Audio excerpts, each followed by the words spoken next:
vous voyez. Pour savoir si l'ennemi est du groupe A ou B, ainsi de suite, il suffit de connaître l'antigène. Il suffit de connaître l'antigène présent à la surface de ces éléments.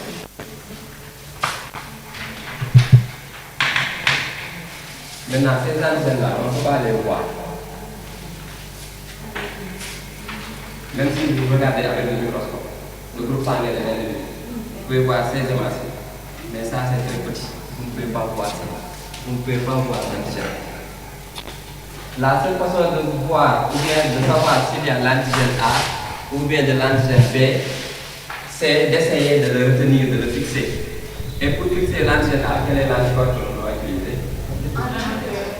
Ainsi, celui qui fait le test, il a un sérum qui contient des antigènes A. Je l'appelle sérum S1. Il a aussi un sérum qui contient des anticorps anti-B. Maintenant, comment il fait? Il prélève le sang de l'individu, il isole les hématocytes, on les isole. Je mets dans un récipient. Ensuite, je verse des anticorps anti-A. Je verse des anticorps anti-A.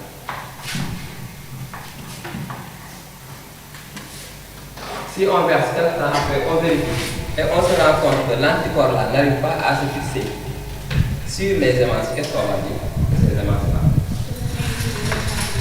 Est-ce que ces hématocytes portent des antigènes A ou pas? Si je verse les anticorps anti-A, je teste les hématocytes avec des anticorps anti-A et que ces anticorps-là n'arrivent pas à se fixer sur l'hématocyte, qu'est-ce qu'on va dire? L'hématocyte, est-ce qu'il contient ou bien est-ce qu'il ne contient pas? Est-ce qu'il porte ou bien est-ce qu'il ne porte pas d'antigènes?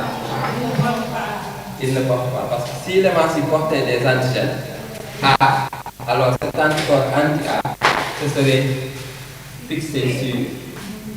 Et quand il se fixe, il fixe l'autre hématocyte, on parle d'agglutination.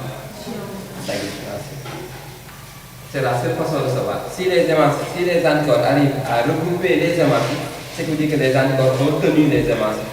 Donc, il y a la présence de l'antigène qui correspond. Par contre, si l'hématocyte n'arrive pas à être fixé par l'anticorps, on a conclu que ces hématocytes-là ne portent pas d'antigène A. C'est bon. Quand on termine avec le test avec les antigènes A, on fait le test avec les antigènes B. Alors, quand on verse des antigènes B et qu'il y a une fixation, qu'est-ce qu'on va dire? Il y a antigène ou bien il n'y a pas d'antigène B? Il y a antigène B. C'est la façon que l'on utilise pour savoir si les hématocytes portent des antigènes A, ou bien s'ils portent des antigènes B, ou bien s'ils portent les deux, ou bien s'il n'y en a pas du tout. Ainsi, on arrive à en déduire. Si les hématocytes ont été fixés par les anticorps anti-A, on dit qu'il y a agglutination, mais on dit que le résultat est positif. S'il est fixé, ou bien s'ils sont fixés par des anticorps anti-B, on dit qu'il y a agglutination.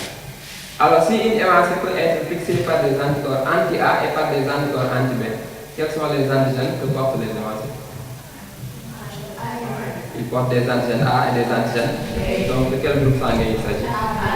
On dit que l'individu est du groupe sanguin. Vous voyez? Si on verse des anticorps anti-A, pas de fixation. Des anticorps anti-B, pas de fixation. Qu'est-ce qu'on peut conclure par rapport aux antigènes? Il n'y a pas d'antigène. Ensuite, vous allez voir le tableau. Il n'y a pas d'antigène. On est où? Dans quel groupe?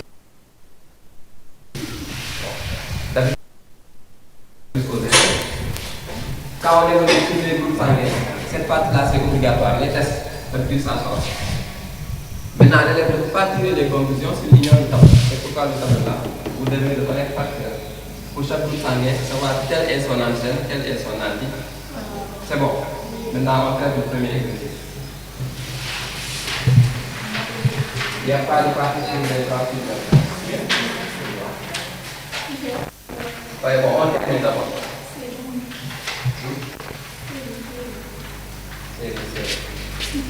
Séeréer.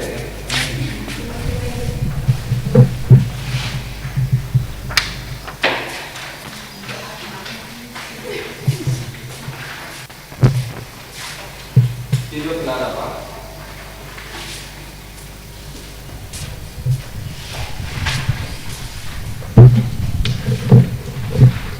La dernière partie ce sont les transfusions. On peut les traiter là. C'est bon. La deuxième partie c'est bon pour les tests. On fait la dernière.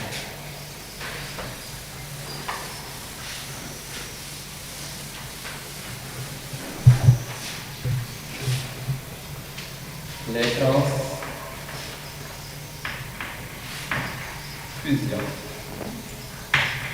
sanguines. Qui peut me définir ce que c'est une transfusion sanguine? C'est pas une transfusion sanguine. Transfusion sanguine.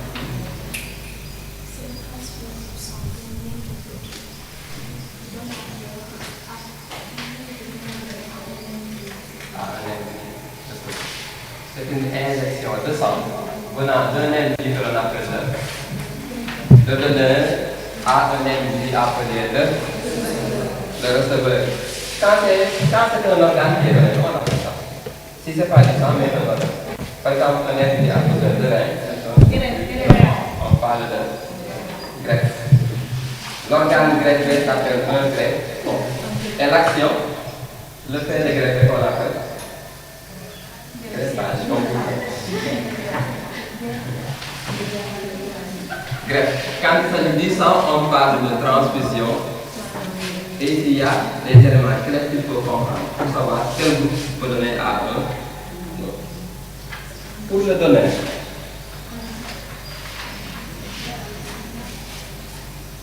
on a un donneur, on a un receveur. Pour le donneur, sur quoi on se base? Pour le donneur, sur quoi on se base exactement? Lors de la transfusion, on se base seulement sur les antigènes. On ne tient pas en compte de l'anticorps du donneur. Chez le donneur, c'est l'antigène qui donne. Il donne des hématocytes parce que l'individu qui a besoin de sang, il a un manque d'hématocytes. Peut-être qu'il a fait un accident, il a perdu beaucoup de sang, il a besoin d'hématocytes. Donc quand on fait une transfusion, le donneur, lui, il cède des hématocytes. Maintenant, quand on offre un chat, on regarde si celui qui reçoit a un chien ou pas. Soit à mes xaj ma lay may muus dama lay sonal. Comprenez? Si tu as un anticorps qui est capable de se fixer sur les antigènes que je te donne, ça ne va pas de sens. Si l'antigène du donneur et l'anticorps du receveur sont le même nombre, bien soit le même type, correspondent, la transfusion ne doit avoir lieu. Par exemple, si le donneur est du groupe sanguin A, il a quel antigène? Des antigènes A. Alors, le donneur, lui, il ne peut pas avoir quel anticorps? Le receveur, il ne peut pas avoir quel anticorps? Anti-A. Lui, il ne peut pas avoir des anticorps anti. Sinon, il y aurait mutation. Vous comprenez? Pour que la transfusion réussisse, l'antigène du donneur doit être différent de l'anticorps du receveur. Sur le point de vue correspondance, les deux ne peuvent pas être le même. Si les deux correspondent, la transfusion échoue. C'est bon. Maintenant, on va voir les transfusions sanguines possibles avec un donneur de groupe A. Notre donneur est de groupe A. Il a des antigènes. Antigènes A. C'est bon. Je vais prendre différents receveurs. Un receveur A, un receveur B, un receveur AB et enfin un receveur O. On a dit que sur les receveurs, on se base sur A. Alors, essayez de trouver l'anticorps de chacun de ces receveurs-là.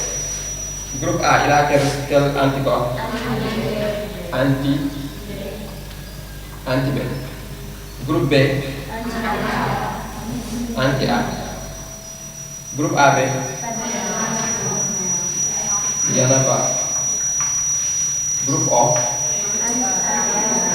il a des anticorps anti-A et des anticorps anti-B. C'est bon. Alors, est-ce que cet antigène-là du donneur A peut cohabiter avec l'anticorps du receveur A sans problème? Est-ce que qui mën na jàpp ci lii? Dañuy jàpp. Il ne peut pas y avoir de fixation. Donc cette transfusion est possible. Donc un individu de groupe A peut donner du sang à un individu de groupe A. Pourquoi? Parce que le receveur de groupe A n'a pas d'anticorps anti-A. C'est bon. Est-ce qu'un individu de groupe A peut donner du sang à un individu de groupe B? Non. Pourquoi? Parce que l'anticorps du receveur est capable de se fixer sur cet antigène du donneur. Les deux se ressemblent. Antigène A, anticorps anti-A. Donc cette transfusion-là est impossible. On considère maintenant notre receveur AB. Est-ce que le donneur A peut donner du sang à un receveur AB sans problème? Oui. Pourquoi? Parce qu'il n'y a pas d'anticorps capable de se fixer sur l'anti. Donc cette transfusion réussit. On considère maintenant notre receveur O.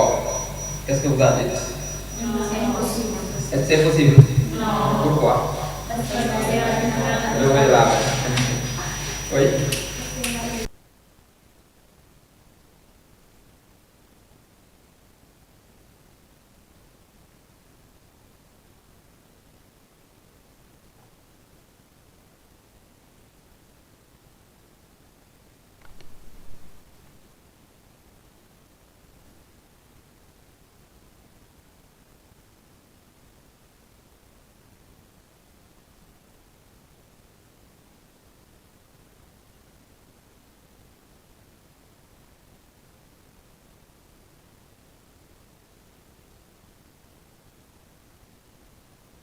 B. Après, je vais faire le résumé de ça. Ce n'est pas la peine de prendre. On prend les différents receveurs. Receveur A, B, AB et O. Que dites-vous de ce receveur-là et du donneur? Le donneur B, il a quel antigène? Antigène B. Le receveur A, il a quel anticorps? Anti-B. loolu moo tax ma bàyyi tax pour ma ngeen ko donneur B, il a des antigènes B. Receveur A, il a des anticorps anti. Est-ce que cette transfusion est possible? Non. Pourquoi? Parce que l'anticorps anti-B du receveur va se fixer sur l'antigène B du donneur. Donc cette transfusion est vouée à l'échec. Donneur B, receveur B. Le donneur il donne quel antigène? Le receveur il a quel anticorps? Anti-A. Que dites-vous de cette transfusion? Elle s'est réussi ou bien? Oui. Pourquoi? Parce que l'anticorps anti-A du est capable de se fixer. Non, n'est pas capable de se fixer sur l'antigène B du. Donc la transfusion est possible. On considère maintenant notre receveur AB. Anticorps? Il n'en a pas. Alors, qu'au niveau de la transfusion? Possible. On considère notre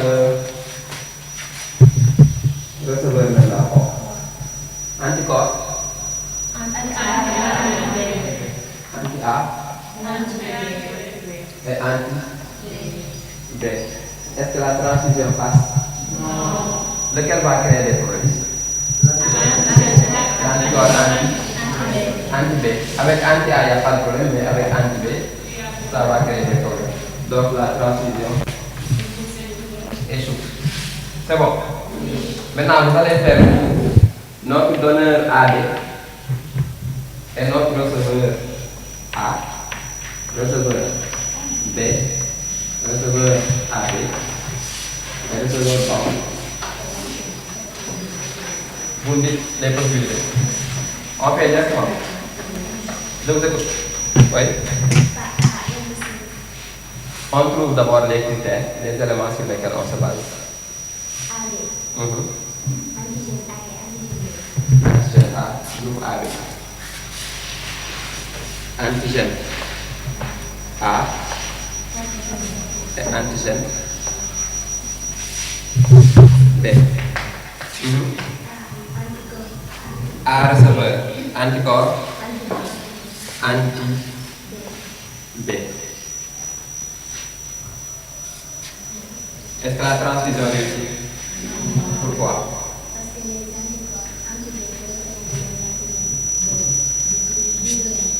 Très bien, donc il y aura que ça.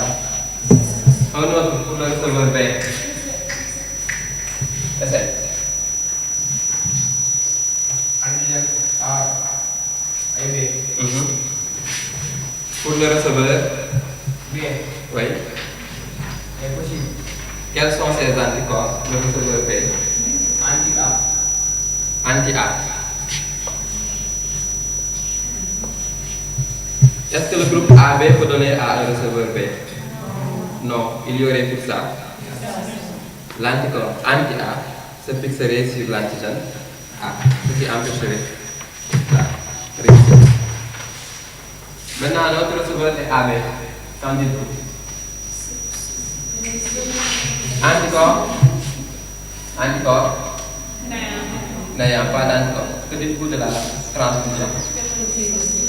Possible. AB peut donner à AB. On passe au receveur fort. Impossible, combien de fois? Deux fois.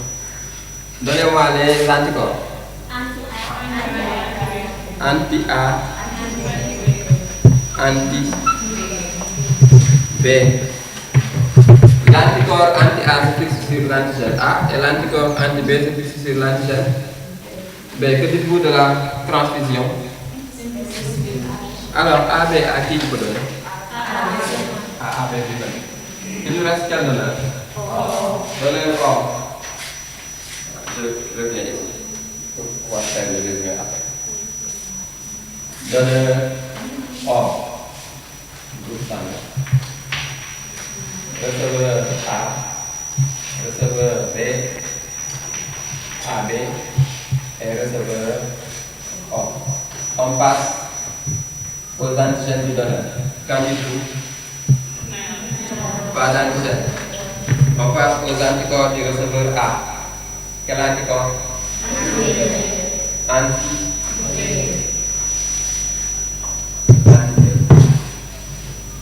Que dites-vous de la transfusion? Possible. Parce que l'anticorps n'a pas trouvé l'antigène de celui-ci. On passe avec le receveur B. Qu'en dites-vous? Possible. AB? Pas d'antigène et pas d'anticorps. Puis mot gën a dox yëpp. C'est bon.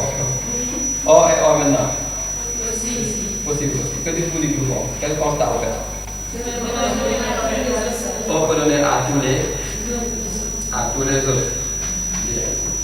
Ce qui nous permet de faire le résumé. A, O, AB. Le groupe A, on a dit peut donner à qui?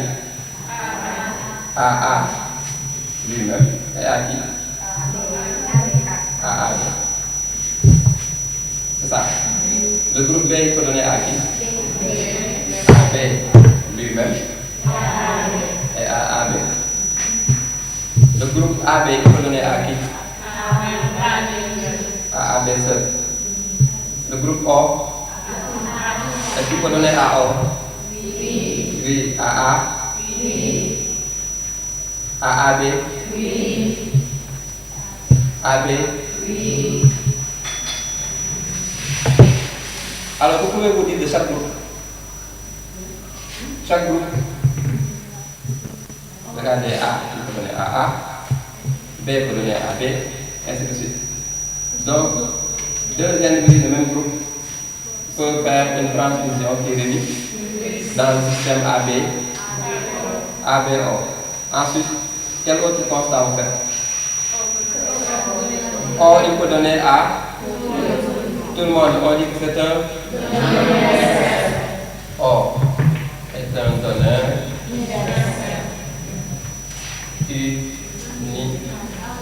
universel. Donneur universel. Et qui peut lui donner? Est-ce que les autres peuvent lui donner? Non. Donc c'est un mauvais receveur. Le groupe O est un donneur universel, mais c'est un mauvais receveur. Il peut donner à tous les autres groupes, mais il ne peut recevoir aucun autre groupe. Quel autre groupe est particulier ici? Ce qui tout de AB. AB peut recevoir de tout le monde. C'est un receveur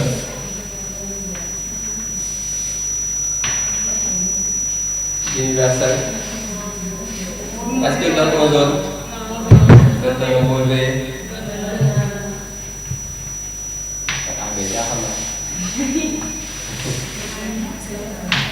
Un mauvais.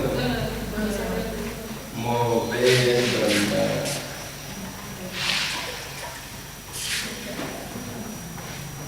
Mauvais donneur. Ça, vous devez être capable de le faire. Ça réunit toutes les transfusions sanguines possibles. Vous voyez comment c'est fait? A, B ou bien B, A, possible. O à gauche, AB à droite. Et vous faites les flèches dans le sens de gauche vers la droite. C'est bon. Voilà, maintenant on peut corriger le premier exercice.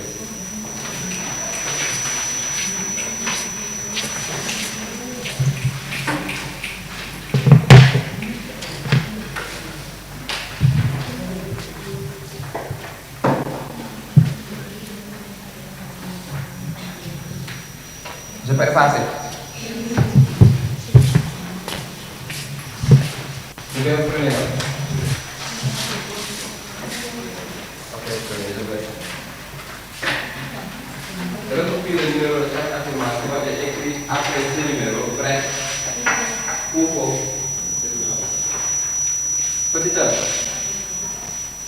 Un individu du groupe AB peut recevoir du sang d'un individu du groupe A.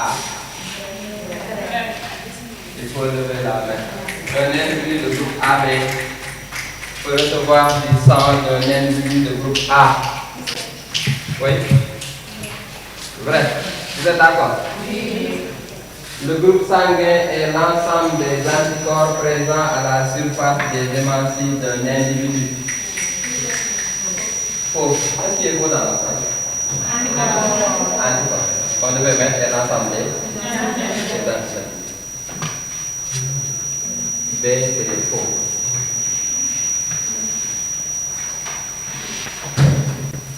Je vais faire des classes.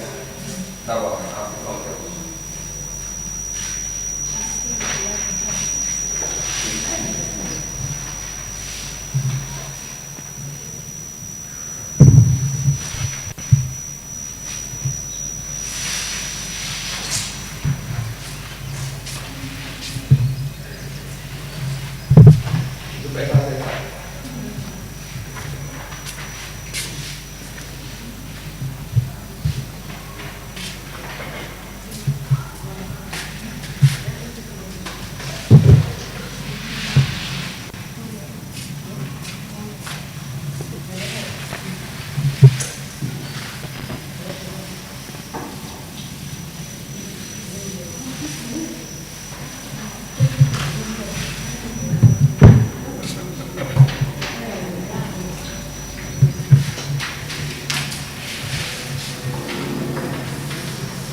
Finish.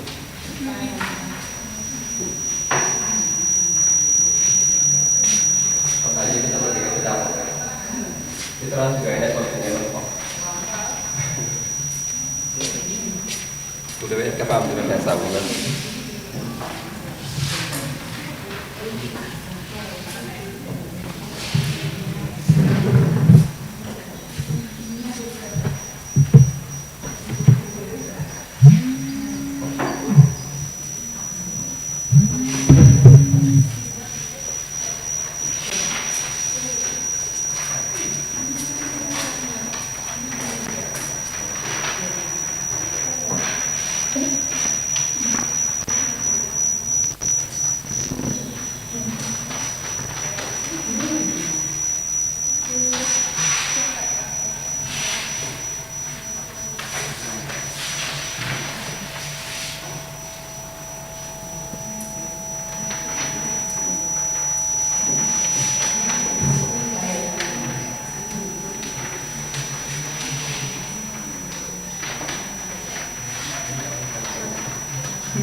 Ya, ya. Sampai ya.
Có ada yang komen, Umi lapor